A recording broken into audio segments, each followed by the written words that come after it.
Hello, in this video we're going to show you how to set up Cloud Depot RPS with GoCardless. We'll walk through setting up a direct debit and then using that direct debit to pay an invoice. To get started, we need to authorize GoCardless in your RPS platform.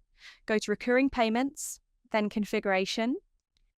Next, select Payment Gateways. In the drop-down, choose GoCardless, then click Add Gateway.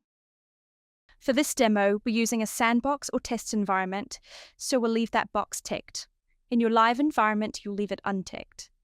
Click Save and connect to GoCardless. A screen will appear prompting you to authorize GoCardless with Cloud Depot. Agree to the merchant agreement terms and then click Connect Account. Once done, you'll be redirected back to the Payment Gateway page, and if everything is set up correctly, GoCardless will now appear in your list of active gateways. Now let's set up a direct debit and make a payment using the GoCardless gateway. We've already created a customer, Skippy Australia Pty Limited. Make sure the payment gateway is set to GoCardless if you have multiple options. You can leave the auto payment method as credit card. The system will automatically use the correct method for GoCardless. Now let's go ahead and view the customer portal. This is what your customer will see when they log in. They'll notice an outstanding invoice for $11 and a Set Up Direct Debit button.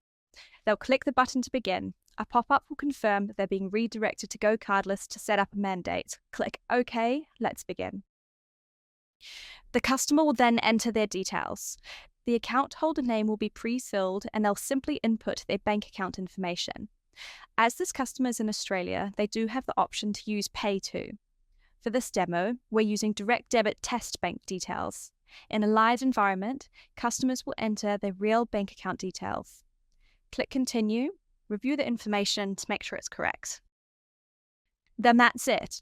The direct debit has been created successfully. The customer is now linked to GoCardless via Cloud Depot RPS.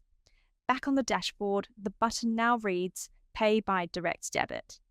If the customer chooses to, they can now pay the invoice. Let's go ahead and do that by clicking Pay by Direct Debit now. The system will bring up a confirmation screen. If the customer has multiple bank accounts, they can select one. In this case, we only have one linked, so it defaults to that. Click Pay Now. The system will now confirm with GoCardless. After a few seconds, the payment will be loaded. GoCardless will collect the funds and a settlement will occur within a few business days.